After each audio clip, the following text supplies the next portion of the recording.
The morning bell rang across Jefferson High School, and students rushed through the double doors like they did every Monday. Among them was a 16-year-old boy named Daniel, his backpack slung over one shoulder, walking with the kind of confidence that came from knowing every corner of these halls. He'd been at Jefferson since freshman year, and despite everything his family was going through, he never missed a day. Daniel's sneakers made a soft, squeaking sound against the polished floor. If you looked closely, you'd notice they were held together with duct tape around the soles. The laces were mismatched, one brown and one black because the original ones had snapped months ago. But Daniel didn't care much about that. These shoes were special. His grandmother had bought them for him last year, saving a little bit from her pension check each month until she had enough. She'd wrapped them up and given them to him with tears in her eyes, telling him they were for his future, for all the places his feet would take him. That morning, Daniel noticed something different in the cafeteria during breakfast. There was a new kid sitting alone at the far table, the one by the window that nobody really used. The boy looked about his age, maybe a bit younger, with dark hair that needed cutting and clothes that had seen better days. But what caught Daniel's attention were his feet.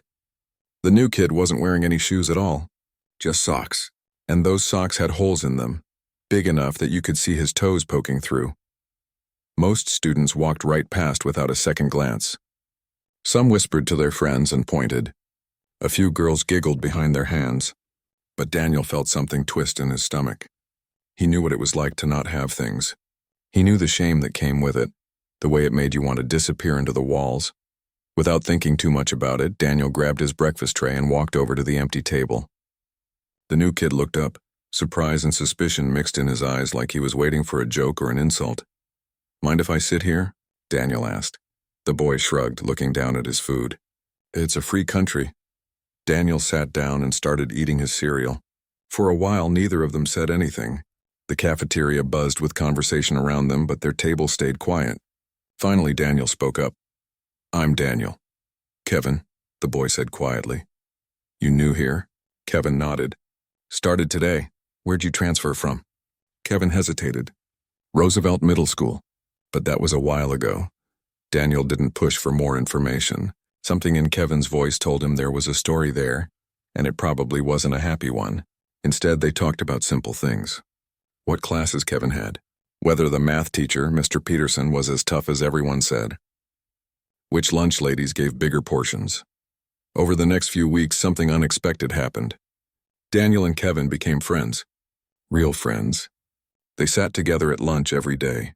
They had gym class together, and even though Kevin had to sit out most activities because of his feet, he cheered Daniel on from the bleachers.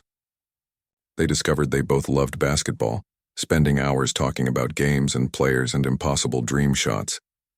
Daniel learned more about Kevin's situation bit by bit. His mom was a single parent who worked 2 jobs just to keep food on the table. They'd been evicted from their apartment 3 months ago when she couldn't make rent. Now they were living in their old sedan, parked in different places each night to avoid trouble. Kevin's mom made sure he came to school every day because at least here he could eat breakfast and lunch for free. At least here he had a bathroom to use and a water fountain to drink from. The shoe situation was simple and heartbreaking. Kevin's last pair had fallen apart 2 months ago, literally coming apart at the seams while he was walking. His mom had cried when it happened because she didn't have money to replace them. She'd promised she'd get him new ones as soon as she could save up enough. But that day hadn't come yet. Daniel never made Kevin feel bad about any of it. He never looked at him with pity or treated him like a charity case. Maybe that's why Kevin opened up to him. They were both poor, both struggling, both trying to hold their heads high in a world that seemed designed to knock them down. One afternoon, they were sitting under the big oak tree in the courtyard during lunch. It was their spot now. Kevin was telling a story about his mom, about how she used to sing to him when he was little, doing silly voices that made him laugh. Daniel watched his friend's face light up talking about her. Despite everything, Kevin loved his mom fiercely. She was doing her best, and that meant something. "She's gonna figure it out," Kevin said, more to himself than to Daniel. "She always does," Daniel nodded. "Yeah, man. She sounds tough." "She is." Kevin looked down at his feet, wiggling his toes through the holes in his socks. "I just wish I could help more, you know? Make things easier for her." That moment stuck with Daniel. He thought about it that night while lying in bed. He thought about it while doing his homework at the kitchen table, his mom working a late shift at the diner. He thought about Kevin walking through the cold hallways on bare concrete, trying to act like it didn't hurt. Daniel's family wasn't rich by any stretch. His mom worked long hours for barely enough to cover rent and food. They shopped at thrift stores and clipped coupons. They knew every free community event in town because paid entertainment wasn't in the budget, but they had a roof over their heads. They had heat in the winter, and Daniel had shoes. As November arrived and the weather started turning cold, Daniel noticed Kevin's feet getting red and raw. His friend tried to hide it, but Daniel saw him limping between classes. He saw how Kevin would tuck his feet under his chair during class, trying to keep them warm. He saw the way other kids stared and whispered, and how Kevin's shoulders would hunch like he was trying to make himself smaller. One particularly cold morning, Daniel watched Kevin walk across the parking lot, stepping carefully around the icy patches. His breath came out in white clouds. His hands were shoved deep in his jacket pockets, and his feet, covered only by those threadbare socks, were turning purple from the cold. Something inside Daniel's chest tightened. This wasn't right. This wasn't okay. Kevin was a good person who deserved better. He was smart and funny and kind. He helped Daniel with algebra even though he was struggling himself. He shared his free lunch cookies even though he was hungry. He never complained, never made anyone feel bad, never asked for anything. That afternoon after school, Daniel walked home slowly. His mind was turning over an idea, examining it from every angle. It was crazy. It was probably stupid. But he couldn't shake it. When he got home, he went straight to his room and sat on his bed. He looked down at his sneakers, the ones with the duct tape and mismatched laces. The ones his grandmother had sacrificed to buy. The ones that were falling apart but still worked, still kept his feet warm and protected. He thought about Kevin's purple feet. He thought about his friend's quiet dignity in the face of hardship. He thought about what it meant to really help someone, not just feel sorry for them. And slowly, an idea that had seemed crazy started to feel like the only thing that made sense. Daniel didn't know it yet, but that moment sitting on his bed would change everything. Not just for him and Kevin, but for hundreds of people they'd never met. Sometimes the biggest moments in life start with the smallest decisions. Sometimes being a good friend means giving up something important. And sometimes when you're brave enough to care more about someone else than yourself, the whole world takes notice. But all of that was still to come. For now, Daniel just sat there looking at his shoes and made a decision that scared him and felt right at the exact same time. Daniel barely slept that night. He kept thinking about Kevin, about those purple feet, about the way his friend tried so hard to pretend everything was fine when it clearly wasn't. Every time Daniel closed his eyes, he saw Kevin limping through the hallways, saw other kids pointing and whispering, saw the shame Kevin tried to hide behind his smile. Around 3 a.m, Daniel got out of bed and turned on his desk lamp. He pulled out his sneakers from under his bed and held them in his hands. They weren't much to look at anymore. The white had turned gray from months of wear. The duct tape around the soles was coming loose in places. One of the heels had worn down so much that Daniel walked with a slight limp himself sometimes. But they were shoes. Real shoes. And they still worked. Daniel thought about his grandmother, about the day she'd given these to him. She'd made his favorite dinner that night, mac and cheese from scratch, not the box kind. After they ate, she'd pulled out a wrapped package and placed it on the table in front of him. Her hands had shaken a little as she watched him open it. "I know they're not the fancy kind," she'd said. "Not those expensive ones all the kids wear. But they're good shoes, Danny. Solid. They'll last you a while if you take care of them." He'd hugged her so tight that night. She'd smelled like the lavender soap she always used. She'd patted his back and told him she was proud of him, proud of the young man he was becoming. That memory made Daniel's chest ache now. The next morning came too fast. Daniel got ready for school moving like he was walking through water. Everything felt heavy and slow. His mom noticed at breakfast. "You feeling okay, honey?" she asked, pouring coffee into her thermos before her shift. "You look tired." "I'm fine, Mom. Just didn't sleep great."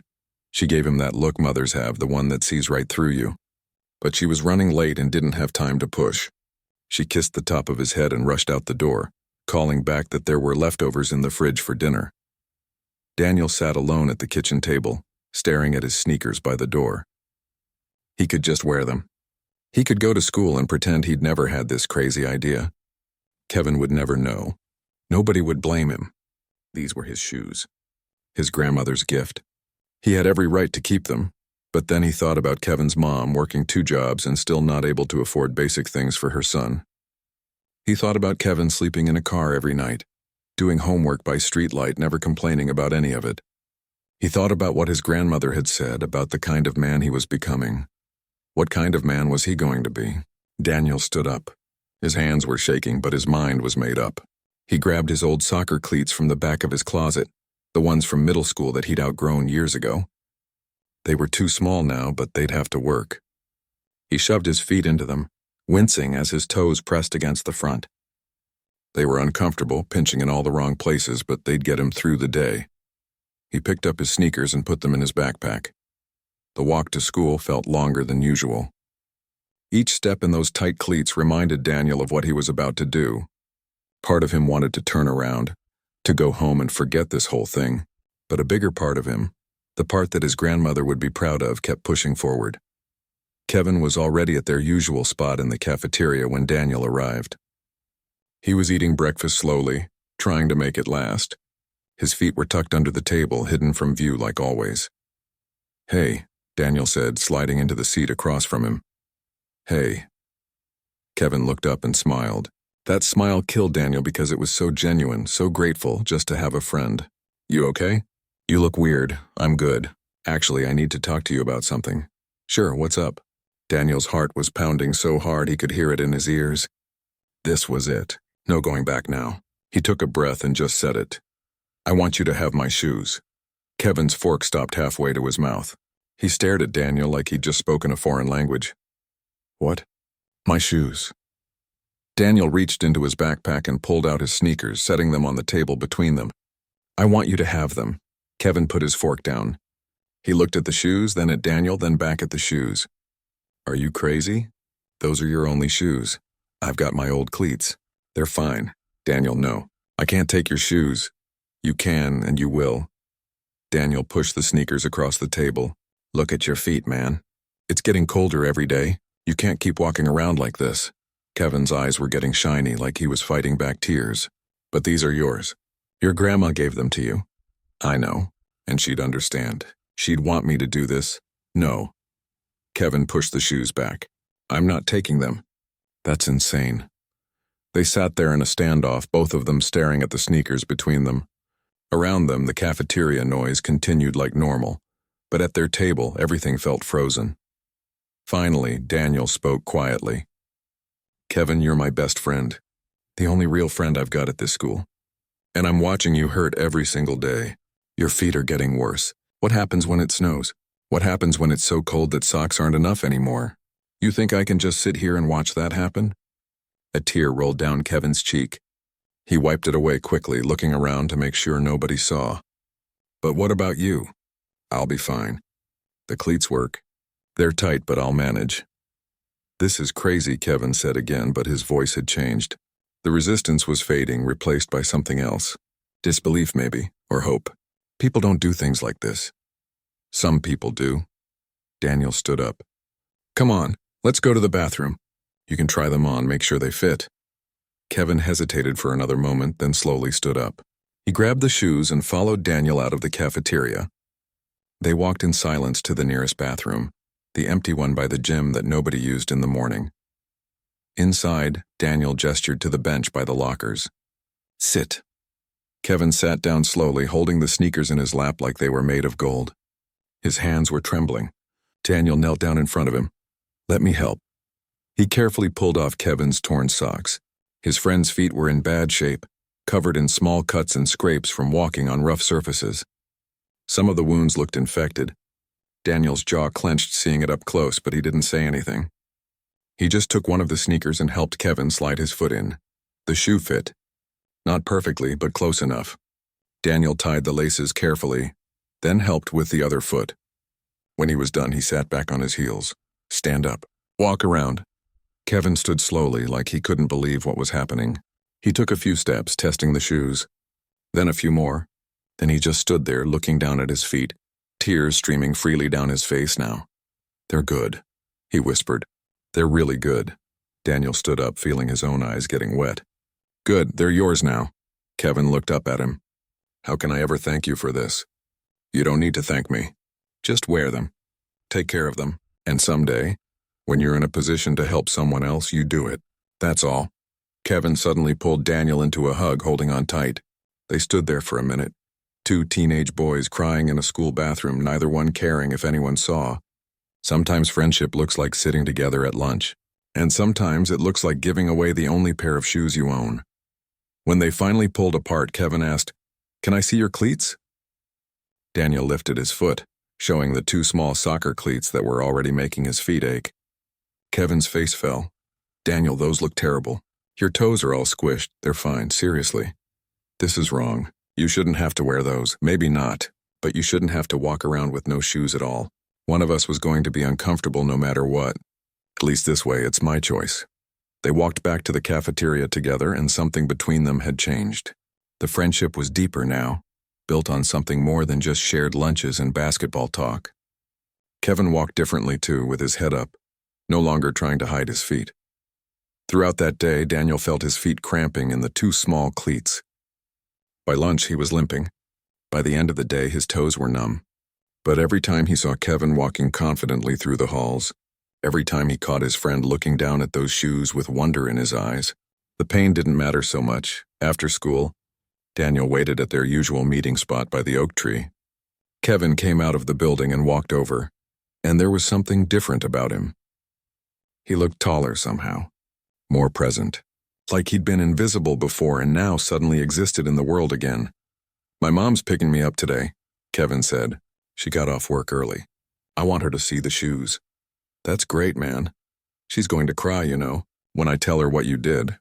Tell her it's no big deal." "But it is a big deal." Kevin looked at him seriously. "It's the biggest deal. Nobody's ever done anything like this for me. For us?" A car pulled up to the curb, old and dented but running. Through the windshield, Daniel could see Kevin's mom, her face tired but smiling. Kevin started toward the car, then stopped and turned back. "I won't forget this, Daniel, ever, I promise." Daniel watched his friend get in the car, watched him excitedly show his mom the shoes. Even from a distance, he could see her face crumple with emotion, could see her reach over and hug her son tight.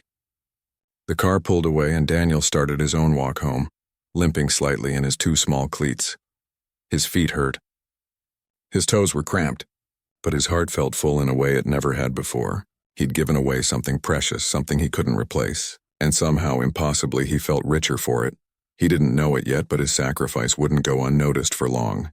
Tomorrow would bring changes none of them could have imagined. But tonight, walking home in shoes that didn't fit, Daniel felt something powerful. He felt like the man his grandmother always knew he could be. Principal Rebecca Martinez had been walking the halls of Jefferson High School for 28 years. She knew every crack in the tile floor, every squeaky door hinge, every spot where students liked to hide when they were skipping class. More importantly, she knew her students. Not just their names or their grades, but their stories, their struggles, their dreams. That's why when she saw Daniel limping through the hallway that Wednesday morning, she noticed immediately. She was on her usual morning rounds, greeting students as they rushed to first period. Daniel came around the corner walking with a pronounced limp, his face tight with pain. On his feet were a pair of soccer cleats that looked at least 2 sizes too small. His toes were visibly cramped against the front of the shoes, and he was practically walking on the sides of his feet to avoid the pressure. "Daniel," Principal Martinez called out. "Can I see you for a moment?" Daniel's face went pale, the look every student gets when called to the principal's office. "Yes, ma'am. Walk with me, please." They walked together down the hallway, Principal Martinez adjusting her pace to match Daniel's limping gait. She didn't say anything yet, just observed. The boy was clearly in pain, but he was trying hard not to show it. They reached her office, and she gestured for him to sit in one of the comfortable chairs by her desk, not the stiff ones reserved for students in trouble. "Can I ask you something, Daniel? And I want you to be honest with me." Daniel nodded, his hands gripping the armrests. "What happened to your shoes? I've seen you wearing sneakers every day this year. Now you're in cleats that obviously don't fit. Are you okay? Is everything all right at home?" For a moment, Daniel didn't say anything. Principal Martinez had learned over the years that silence was important. Don't rush. Don't push. Let them find their words. Finally, Daniel spoke. Everything's fine at home, ma'am. These are just my gym shoes. My sneakers got messed up, so I'm wearing these for a while. It was a lie, and they both knew it. But Principal Martinez also knew that teenage pride was a powerful thing, especially for boys like Daniel who came from families struggling to get by. She'd seen his file. She knew his mother worked multiple jobs. She knew he qualified for free lunch. She knew he was one of those kids who showed up every day with a smile despite carrying burdens that would crush most adults. Daniel, you're one of my best students. Perfect attendance, solid grades, never a bit of trouble. I've been doing this job for a long time, and I can tell when something's not right. She leaned forward, her voice gentle. Those cleats are hurting you. I can see it. If you need help, if your family needs resources, there's no shame in that. We have programs that can help. Daniel's eyes got shiny, but he blinked fast, keeping the tears back. Really, Principal Martinez, I'm okay. It's just temporary. She studied him for another long moment. There was something he wasn't telling her, but she could see in his eyes that pushing harder would only make him shut down completely. She'd learned that lesson years ago. Sometimes you had to let students come to you in their own time. All right, she said finally. But Daniel, my door is always open. Always. If you need anything, even just someone to talk to, you come find me. Understood? Yes, ma'am. Thank you. You can go to class now. Daniel stood up, wincing as he put weight on his cramped feet and limped out of the office. Principal Martinez sat back in her chair, troubled. Something was going on, and she intended to find out what. During lunch period, she decided to take a walk through the cafeteria. She often did this, checking in with students, making sure everything was running smoothly. She spotted Daniel sitting at his usual table by the window, and her heart sank a little. He'd taken off the cleats under the table, probably trying to give his feet a break, and she could see him rotating his ankles in pain. But what caught her attention next was the boy sitting with him. Kevin, the new student who'd started a few weeks ago, the one who'd been coming to school with no shoes, just socks. The one that other teachers had mentioned in staff meetings, concerned about his situation but unsure how to help without embarrassing him. Except now Kevin was wearing shoes. Nice sneakers, actually. White with some wear and tear, but solid functional shoes. And they looked familiar somehow. Principal Martinez walked over to their table. Good afternoon, boys. Mind if I join you for a minute? Both boys looked up, surprise on their faces. Sure, Daniel said, moving his backpack to make room. She sat down, keeping her tone casual and friendly. Kevin, it's good to see you settling in. How are your classes going? They're good, ma'am. Everyone's been really nice. I'm glad to hear that. She glanced down at his feet, then back up. Those are nice shoes. New? Kevin's face lit up with genuine joy. Kind of. They're the best shoes I've ever had, actually. Well, they look great on you. She turned to Daniel. How about you? How are those cleats working out? Daniel shifted uncomfortably. They're fine. She didn't push, just made small talk for another minute before heading back to her office. But her mind was working, putting pieces together. Daniel had been wearing sneakers that looked a lot like the ones Kevin was now wearing. Daniel had given up his shoes, his grandmother's gift, given them away to a boy who had nothing. Back in her office, Principal Martinez sat down and just breathed for a moment. In 28 years, she'd seen a lot of kindness. She'd seen students help each other with homework, share lunches, stick up for bullied kids. But this was something else entirely. This was a boy who had almost nothing, giving away the little he had to someone who had even less. She thought about Daniel's limping. She thought about his cramped toes and those too small cleats. She thought about the pain he was enduring, all because he couldn't stand to see his friend suffer. And she thought about Kevin, wearing those shoes like they were the most precious things in the world. Principal Martinez picked up her phone and opened the school's social media account. They usually posted about sports victories, academic achievements, upcoming events, positive, safe content that kept parents informed and students engaged. She'd been managing this account for 3 years now, posting regularly but never anything too personal. But this story needed to be told. The world needed to hear about this. Not to embarrass Daniel or Kevin, but because in a world that often felt dark and selfish, this kind of light needed to shine. People needed to know that kindness still existed, that teenagers could be selfless, that poverty didn't mean lack of character. She started typing. Her fingers moved quickly across the screen as she crafted the post. She wanted to get it right, to honor both boys without exploiting them. She wrote about a student who'd given his only pair of shoes to a friend in need. She didn't use names. She kept it respectful. But she made sure the emotion came through, the beauty of the gesture, the sacrifice it represented. Then she went to find Daniel again. She found him in the hallway between classes, still limping. "Daniel, can you come with me for just 1 minute? I promise you're not in trouble." They went back to her office, and this time she asked him to sit and take off those cleats. "I want to see your feet." "Principal Martinez, really, I'm fine. Humor me." Reluctantly, Daniel removed the cleats. His feet were red and swollen. His toes were cramped together unnaturally. There were spots where the shoes had rubbed his skin raw. It was worse than she'd thought. She pulled out her phone and, with Daniel's permission, took a photo. Not of his face, just his feet. "Evidence of sacrifice. Proof of love, Daniel. I know what you did. I know you gave Kevin your shoes." Daniel's face flushed. "How did you—" "I'm not blind and I'm not stupid." "Those were your sneakers, weren't they? The ones your grandmother bought you?" He nodded, not trusting his voice. "Why didn't you tell me this morning? I asked you directly what happened." "Because Kevin doesn't need people knowing his business. He's already been through enough. Kids talk, you know? They make fun. I didn't want anyone treating him different or feeling sorry for him. I just wanted him to have shoes. That's all." Principal Martinez felt her throat tighten with emotion. This boy, this beautiful, selfless boy, was protecting his friend's dignity even while sacrificing his own comfort. She wanted to hug him but knew that would embarrass him, so instead she just nodded.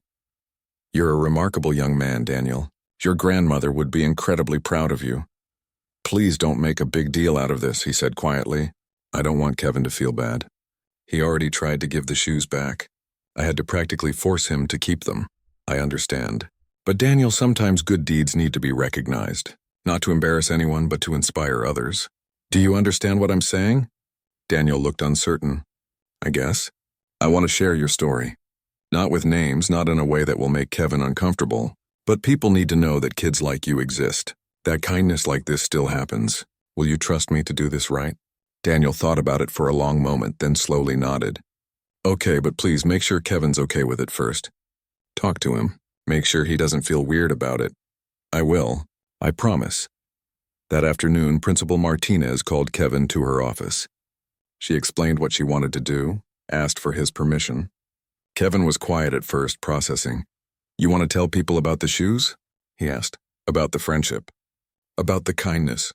About what it means when someone loves their friend enough to sacrifice for them." Kevin looked down at his feet. At those precious sneakers. "Daniel's the best person I've ever met. If telling the story helps other people, then yeah, that's okay.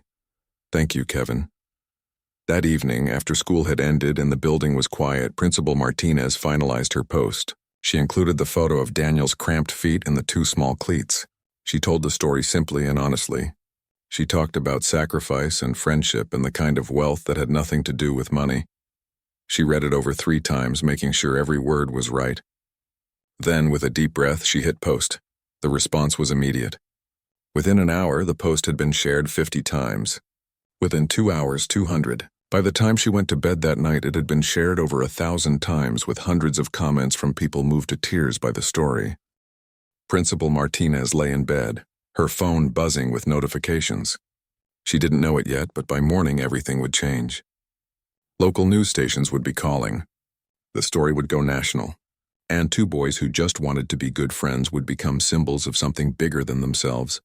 Sometimes a single act of kindness creates ripples that spread farther than anyone could imagine. Tomorrow those ripples would become waves, and Jefferson High School would never be quite the same again. Principal Martinez's phone started ringing at 6 in the morning. She'd barely slept, checking her phone throughout the night as the numbers kept climbing. Shares, comments, reactions. By dawn, the post had been shared over 10,000 times. People from across the country were commenting, sharing their own stories of kindness, tagging friends, adding heart emojis. The first call was from Channel 7 News, then Channel 4, then a reporter from the city newspaper. By 7 o'clock, her voicemail was full and her email inbox was overflowing. Everyone wanted the same thing, an interview with the boys, photos, the full story. Human interest pieces for the morning broadcast. Principal Martinez sat at her kitchen table, coffee growing cold in her mug, trying to figure out how to handle this. She'd wanted to inspire people, to shine a light on genuine goodness, but she hadn't expected this level of response. She hadn't prepared Daniel or Kevin for what was about to happen. She called both families before they left for school. Kevin's mom answered on the first ring, her voice thick with emotion. "Is this about the post?" she asked. "About what Daniel did for my son?" "Yes, I need to warn you. This story has gotten a lot of attention overnight. There might be reporters at the school today. I wanted you to be prepared." There was silence on the other end, then the sound of crying. "That boy," Kevin's mom said through tears, "that beautiful boy gave my son his shoes. Do you understand what that means? I've been working myself to death trying to get Kevin what he needs, and I still can't manage it. And this kid, this teenager who doesn't have anything himself, just gives away his shoes like it's nothing." "It wasn't nothing to him," Principal Martinez said softly. "Those shoes meant everything to him, which is exactly why giving them away meant even more. I want to thank him. I want to thank his family. Can you help me do that? I will. But first, we need to get through today. Are you okay with Kevin talking to reporters if they ask? I'll protect him, I promise. But he might be asked questions. If my boy wants to talk, he can talk. He's proud of his friend." "We both are." The call with Daniel's mother was harder. She'd seen the post but hadn't realized it was about her son until Principal Martinez explained. "He gave away his shoes? The ones my mother-in-law bought him?" "Yes, to a friend who didn't have any." Daniel's mom was quiet for a long time. "That's my boy. That's exactly the kind of thing he'd do. He's always been like that even when he was little. He'd give away his lunch to kids who forgot theirs, share his toys when he barely had any himself." Her voice cracked. "I just wish we had more to give him. He deserves so much more than we can provide. Mrs. Chen, your son is rich in all the ways that matter. Trust me on that." When Daniel and Kevin arrived at school that morning, they immediately knew something was different. There were news vans in the parking lot. Reporters with cameras standing by the entrance. Students were clustered in groups, talking excitedly, phones out, showing each other something on their screens. Daniel grabbed Kevin's arm. "What's going on?" They found out quickly. Students started approaching them, patting Daniel on the back, saying things like, "Dude, you're famous. And that story about you is everywhere."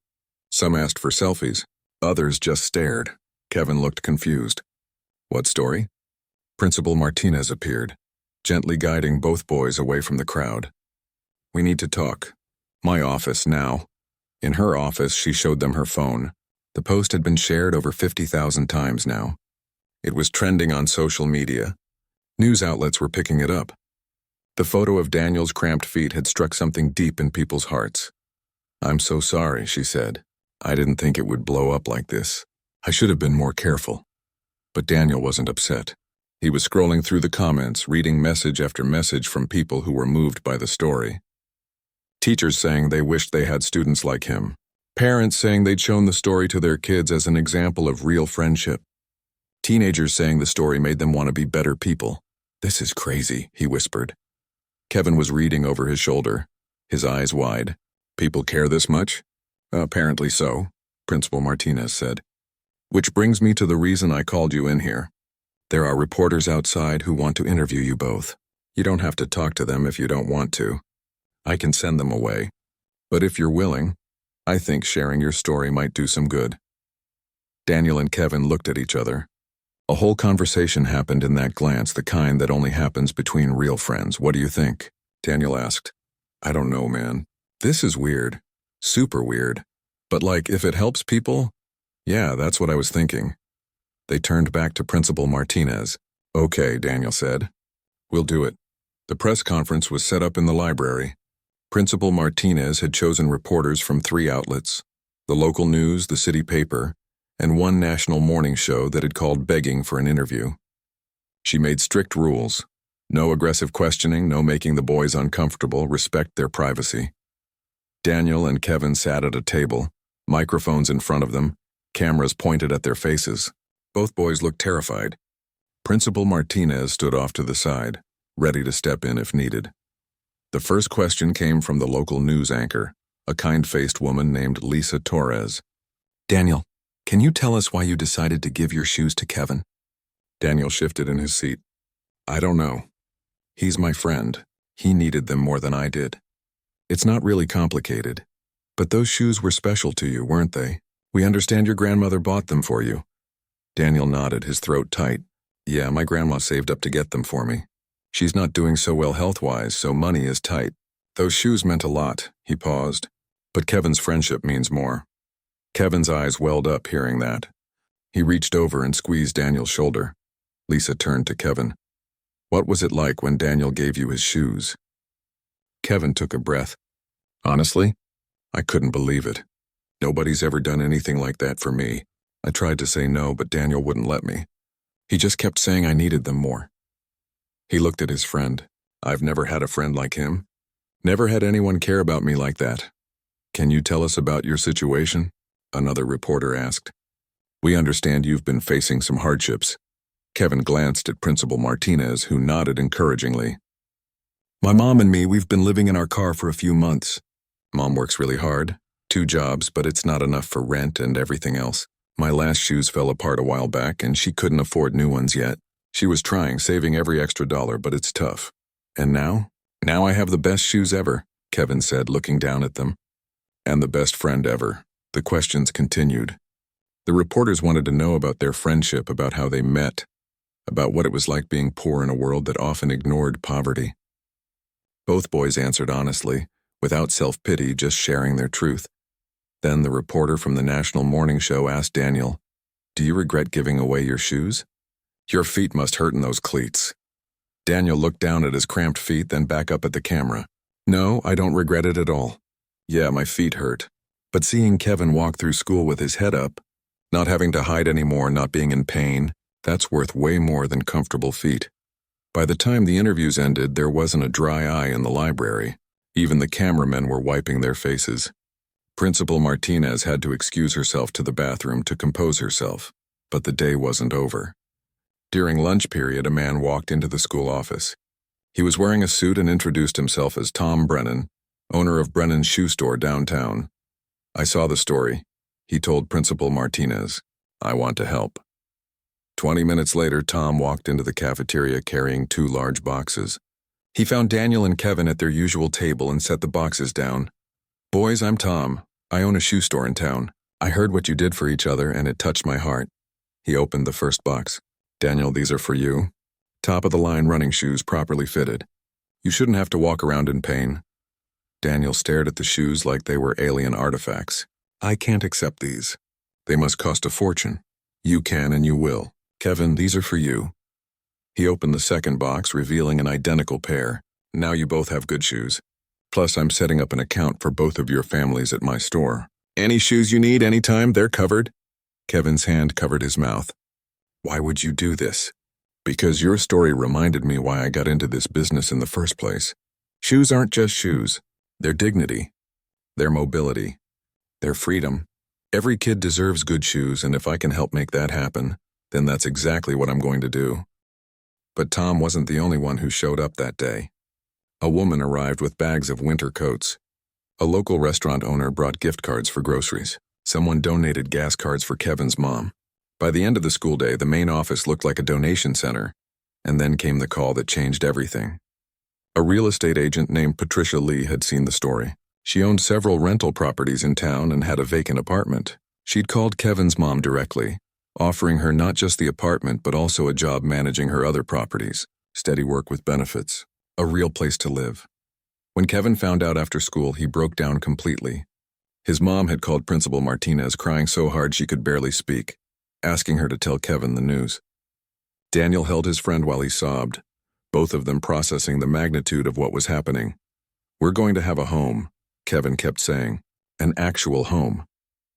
But perhaps the most touching moment came at the end of that incredible day. Principal Martinez called an emergency assembly. Students filed into the auditorium, buzzing with excitement, everyone having heard some version of the story by now. Daniel and Kevin were brought up on stage. The auditorium erupted in applause. Principal Martinez waited for quiet, then spoke into the microphone. Today, our school became famous. News outlets around the country have been covering the story of 2 remarkable young men. But I want you all to understand something important. Daniel didn't give away his shoes for attention. He did it because it was the right thing to do. Kevin didn't share his story for sympathy. He did it because he wanted people to understand that poverty isn't shameful and friendship is powerful. She turned to the boys. You've both received some amazing gifts today. New shoes, coats, a home, a job. These are wonderful things and you deserve every bit of it. But the real gift is the one you gave each other. True friendship. That's worth more than anything money can buy. The applause was deafening. Students stood up cheering, some crying. Teachers were wiping their eyes. In that moment, Daniel and Kevin weren't just two poor kids anymore. They were heroes. They were inspiration. They were proof that kindness could change the world. As they left the stage, Daniel leaned over to Kevin. This is insane. Completely insane. Kevin agreed. We're still friends though, right? Like normal friends? When all this craziness dies down? Kevin smiled. Always, man, always. They didn't know it yet, but the craziness was far from over. The next morning would bring even more surprises. But for now, walking out of that auditorium together, both wearing proper shoes for the first time in a long time, they just felt grateful. Grateful for each other. Grateful for the unexpected kindness of strangers, and grateful that one simple act of friendship had somehow touched thousands of hearts. Sometimes the world can be cruel and cold. But sometimes, just sometimes, it shows up with open hands and open hearts, ready to help. And it all started with two boys and a pair of shoes. 3 days after the story went viral, Principal Martinez sat in her office staring at her computer screen. The donations hadn't stopped. Money kept pouring into the school's general fund from people all over the country who'd been moved by Daniel and Kevin's story. Small amounts mostly. $10 here, $20 there, but they added up fast. By the end of the week, they'd raised over $47,000. She could have just distributed the money and been done with it. That would have been the easy thing to do. But Rebecca Martinez hadn't spent 28 years in education by taking the easy path. This money represented something bigger than just helping two boys. It represented hope. It represented the possibility of change. She called a meeting with the school board, presenting an idea that had been forming in her mind since that first viral post. What if they used this money not just as a one-time fix, but as the foundation for something lasting? Something that would honor what Daniel did and help countless other students for years to come? The board approved her proposal unanimously. 2 weeks later, at a special school assembly, Principal Martinez stood at the podium with Daniel and Kevin on either side of her.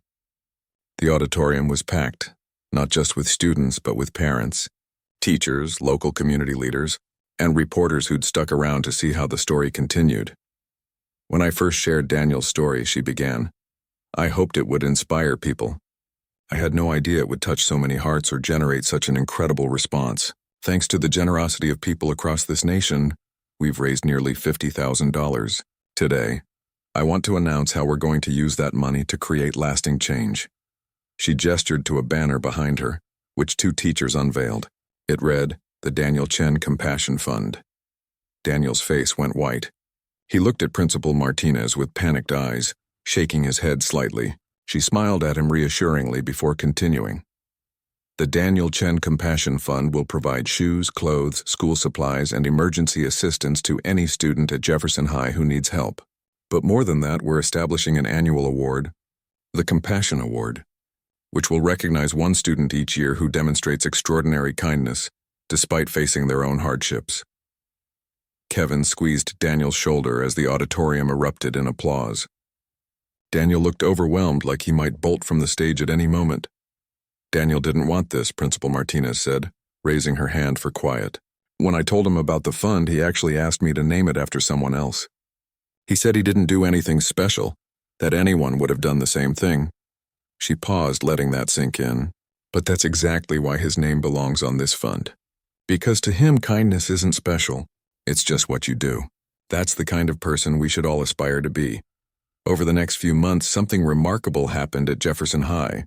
The culture started to shift. Students who'd previously walked past others in need began stopping to help. The cafeteria saw more mixed groups, popular kids sitting with outsiders, athletes hanging out with the theater kids. It wasn't perfect, and it didn't happen overnight, but slowly, steadily, the school became kinder. The Compassion Fund helped 32 students in its first semester alone.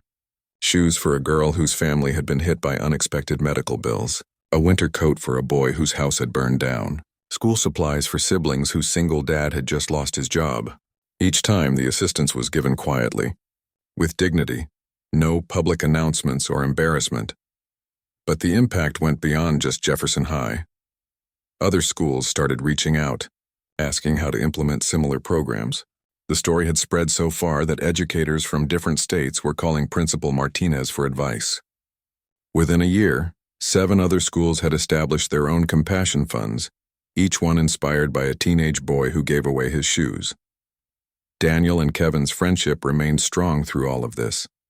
If anything, the experience had bonded them even more deeply. Kevin's mom was thriving in her new job, and they'd moved into that apartment Patricia Lee had offered. It wasn't fancy, but it was warm and safe and theirs. Kevin had his own room for the first time in his life. He'd put up posters of his favorite basketball players and kept Daniel's old sneakers on a shelf, refusing to throw them away even though he had new shoes now. "Those shoes changed my life," he told Daniel when asked about it. "I'm keeping them forever." As senior year approached, both boys had transformed in different ways. Kevin had gained confidence joining the debate team and discovering he had a talent for public speaking. His grades had improved dramatically once he had stable housing and could actually focus on homework. He was even being recruited by colleges, full scholarships offered based on both his academic improvement and his compelling personal story. Daniel had become something of a local celebrity, though he hated the attention. People recognized him at the grocery store, at the movies, anywhere in town. They'd stop him to say thank you, to tell him how his story had inspired them to be kinder. It made him uncomfortable, but he handled it with grace, always redirecting praise back to Kevin or to the community that had shown up to help. One afternoon in the spring of their senior year, Principal Martinez called both boys to her office. They walked in to find her sitting with 2 men in suits. "Boys, I want you to meet representatives from the State Education Board. They've been following your story and the success of the Compassion Fund." The representatives stood and shook their hands. The older of the 2 spoke first. "We've been incredibly impressed with what's happened here at Jefferson High. The positive change in school culture, the success of the assistance program, the way other schools have followed your example. We'd like to propose something." He explained that the state wanted to implement compassion funds in every public high school, starting with an initial pilot program in 20 schools. They wanted Daniel and Kevin to serve as youth ambassadors, helping launch these programs and sharing their story to inspire similar change across the state. "It would involve some travel," the representative said, "speaking at assemblies, meeting with administrators, working with student councils. We'd work around your school schedules, of course, and there would be a small stipend to compensate for your time." Daniel and Kevin looked at each other, that silent communication passing between them again.